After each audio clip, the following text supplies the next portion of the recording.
আসসালামু আলাইকুম। রাতের সংবাদে সবাইকে স্বাগত। ইনকিলাব মঞ্চের আহ্বায়ক শরীফ ওসমান বিন হাদিকে ঢাকা বিশ্ববিদ্যালয় মসজিদ সংলগ্ন জাতীয় কবি কাজী নজরুল ইসলামের সমাধির পাশে কবর দেওয়া হয়েছে। হাদি হত্যাকাণ্ড ও পরবর্তী সহিংসতার ঘটনায় দ্রুত তদন্তের আহ্বান জানিয়েছে অ্যামনেস্টি ইন্টারন্যাশনাল। সংস্থাটি নিরপেক্ষ ও স্বাধীন তদন্ত নিশ্চিত করতে অন্তর্বর্তী সরকারের প্রতি অনুরোধ জানায়। সহিংসতায় গণমাধ্যম কার্যালয়ে হামলা ও প্রাণহানির ঘটনায় গভীর উদ্বেগ প্রকাশ করা হয়। দোষীদের দ্রুত আইনের আওতায় আনার দাবি জানিয়েছে মানবাধিকার সংস্থাটি। ভাঙচুর ও অগ্নিসংযোগে ধ্বংসস্তূপে পরিণত হয়েছে প্রথম আলো ডেইলি স্টারের প্রধান কার্যালয়। হামলার সময় নিউ ওয়েস্ট সম্পাদক নুরুল কবির হেনস্থার শিকার হন। ঘটনাস্থল পরিদর্শন করে আলামত সংগ্রহ করেছে পুলিশ ও সিআইডি। এই হামলাকে গণমাধ্যম ও গণতান্ত্রিক মূল্যবোধের ওপর আক্রমণ বলে নিন্দা জানিয়েছে বিভিন্ন সংগঠন। সহিংসতা পরিহার করে শান্ত থাকার আহ্বান জানিয়েছে জাতিসংঘ মানবাধিকার হাই কমিশনার ডলকার তুর্ক। তিনি বলেন, সাংবাদিকদের নিরাপত্তা নিশ্চিত করা সরকারের দায়িত্ব। হাদি হত্যার দ্রুত নিরপেক্ষ ও স্বচ্ছ তদন্তের দাবি জানান তিনি। লক্ষ্মীপুরে দরজায় তালা লাগিয়ে পেট্রোল ঢেলে বিএনপি নেতা বেলাল হোসেনের ঘরে আগুন দেওয়ার অভিযোগ উঠেছে। এ ঘটনায় আগুনে পুড়ে তার 7 বছর বয়সী মেয়ে আয়েশা আক্তারের মৃত্যু হয়েছে।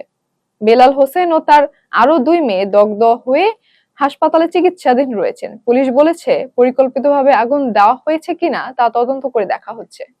বিহারে এক সরকারি অনুষ্ঠানে নিয়োগপত্র নিতে আসা এক মুসলিম নারী চিকিৎসকের হিজাব টেনে খুলে দেওয়ার ঘটনায় মুখ্যমন্ত্রী নীতিশ কুমারের বিরুদ্ধে তীব্র ক্ষোভ সৃষ্টি হয়েছে। ঘটনাটির ভিডিও সামাজিক যোগাযোগ মাধ্যমে ভাইরাল হলে দেশ জুড়ে নিন্দা শুরু হয়। বিরোধী দল ও মানবাধিকার সংগঠনগুলো এক নারীর মর্যাদা ও ধর্মীয় স্বাধীনতার লঙ্ঘন বলে আখ্যায়িত করেছে। প্রতিবেশী দেশ পাকিস্তান থেকেও এই ঘটনায় কড়া প্রতিক্রিয়া এসেছে। ময়মনসিংহের ভালুকায় ধর্মীয় অবমাননার অভিযোগে এক যুবককে পিটিয়ে হত্যার ঘটনায় র‍্যাব 7 জনকে সন্দেহভাজন হিসেবে গ্রেফতার করেছে। অভিযুক্তদের বিভিন্ন স্থান থেকে আটক করা হয়। ঘটনার পর ঢাকা ময়মনসিংহ মহাসড়কে বিক্ষোভ ও মরদেহে আগুন দেওয়ার ঘটনাও ঘটে। আইন শৃঙ্খলা পরিস্থিতি নিয়ন্ত্রণে অতিরিক্ত নিরাপত্তা জোরদার করা হয়েছে। বাংলাদেশে সাম্প্রতিক রাজনৈতিক সহিংসতা ও বড় জনসমাবেশকে কেন্দ্র করে মার্কিন দূতাবাস তাদের নাগরিকদের সতর্ক করেছে। ঢাকায় যানজট ও সংঘাতের আশঙ্কার কথা উল্লেখ করে বড় জমায়েত এড়িয়ে চলার পরামর্শ দেওয়া হয়েছে। শরীফ ওসমান হাদির জানাজাকে ঘিরে পরিস্থিতি উত্তপ্ত হতে পারে বলে জানানো হয়। দূতাবাস সর্বোচ্চ সতর্কতা অবলম্বনের আহ্বান জানিয়েছে। বিএনপির ভারপ্রাপ্ত চেয়ারম্যান তারেক রহমানের স্ত্রী ডক্টর জুবাইদা রহমান 2 সপ্তাহ ঢাকায় অবস্থানের পর লন্ডনের উদ্দেশ্যে রওনা হয়েছেন। তিনি এবারকার হাসপাতালে চিকিৎসাধীন খালেদা জিয়ার পাশে ছিলেন। নির্ধারিত সময়ে বাংলাদেশ বিমানের ফ্লাইটে দেশ ছাড়েন তিনি। বিএনপি সূত্র জানিয়েছে, চিকিৎসা তদারকির দায়িত্ব সফলভাবে পালন করেছেন জুবাইদা রহমান। বাংলাদেশের বিভিন্ন স্থানে সহিংসতার খবরে কলকাতায় অবস্থানরত বাংলাদেশি পর্যটকদের মধ্যে উদ্বেগ বেড়েছে। বিশেষ করে চিকিৎসা ভিসায় যাওয়া অনেকেই দ্রুত দেশে ফেরার চিন্তা করছেন। মিনি বাংলাদেশ নামে পরিচিত এলাকাগুলোতে পর্যটকদের মধ্যে আতঙ্ক লক্ষ্য করা যাচ্ছে। পরিস্থিতির প্রভাব ভারত বাংলাদেশ যাতায়াতেও পড়তে পারে বলে আশঙ্কা করা হচ্ছে।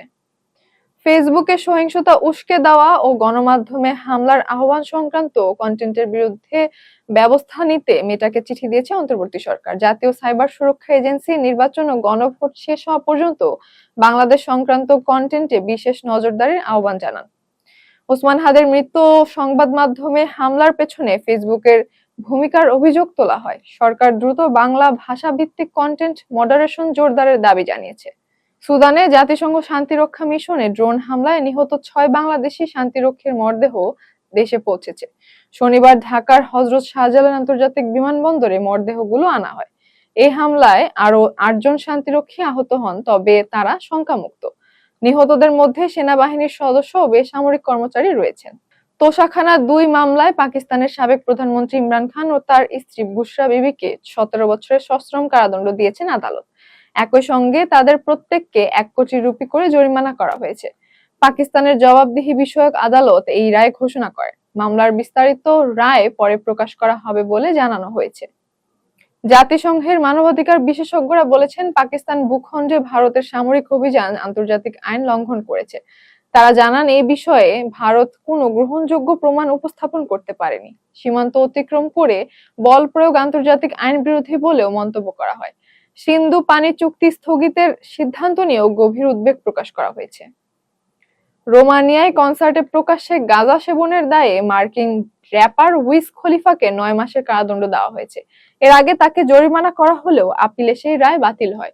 আদালত বলেন, তরুণদের সামনে তার আচরণ মাদক গ্রহণকে স্বাভাবিক করে তুলেছে। রায়ের সময় তিনি যুক্তরাষ্ট্রে অবস্থান করায় আদালতে উপস্থিত ছিলেন না। এতক্ষণ সাথে থাকার জন্য ধন্যবাদ।